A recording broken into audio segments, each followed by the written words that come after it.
पूजा अपनी आंखों में एक नई नवेली दुल्हन के हजारों सुनहरे सपने सजाए अरमानों के साथ अपने ससुराल की दहलीज पार करती है। वह इंग्लिश ऑनर्स की छात्रा है और अपने आत्मविश्वास से सबका दिल जीत लेती है, लेकिन उसे अंदाजा भी नहीं था कि जिस घर को वह अपना मान रही है, वहां उसकी पहली ही रात एक खौफनाक बुरे सपने में बदल जाएगी।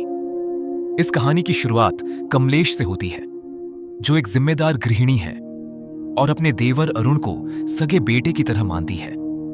जब अरुण के लिए पूजा का रिश्ता आता है तो कमलेश को पूजा का बेबाक और मॉडर्न अंदाज पसंद नहीं आता, लेकिन अरुण की खुशी के लिए वह इस रिश्ते को मंजूर कर लेती है।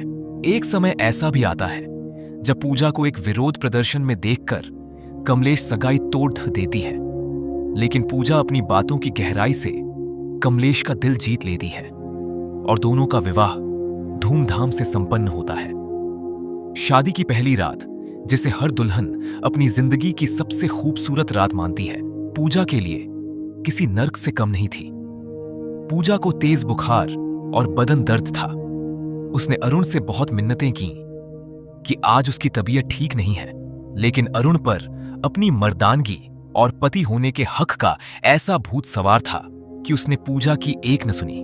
पूजा के चीखने और रोने के बावजूद अरुण ने उसके साथ जबरदस्ती की और अगली सुबह बेशर्मी से कहा कि पति होने के नाते यह उसका अधिकार है। पूजा जब न्याय की उम्मीद लेकर कमरे से बाहर आती है तो वह अपनी जेठानी कमलेश को पुरडोसियों से यह कहते सुनती है कि औरतें अपनी इज्जत का तमाशा बनने से डरती हैं।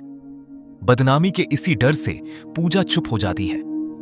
जब वह अपने मायके जाकर अपनी मां को सारा सच बताती है तो उसकी मां भी उसे सहारा देने के बजाय यह कहकर चुप करा देती है कि शादी की है तो ये सब तो निभाना ही रहेगा, और उसे इमोशनल ब्लैकमेल करके वापस ससुराल भेज देती है। ससुराल वापस लौटने के बाद अरुण का अत्याचार कम नहीं होता। वह बार बार पूजा के साथ हैवानियत करता है।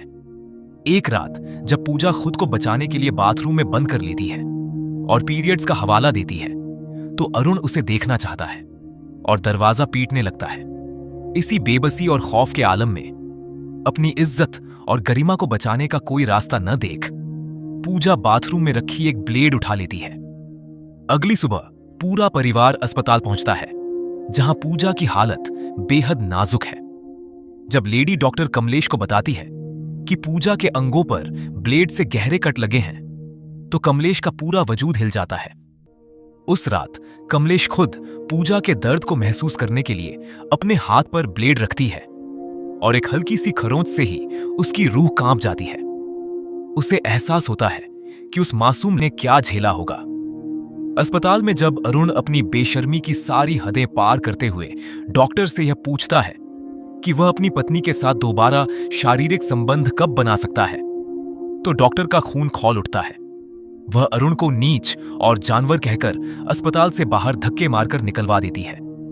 पूजा, जो अपनी आंखों में सपने लेकर आई थी, आज उस नर्क से बाहर है, क्योंकि अब उसे उस कमलेश का साथ मिल गया है जो कल तक उसे नहीं समझ पाई थी।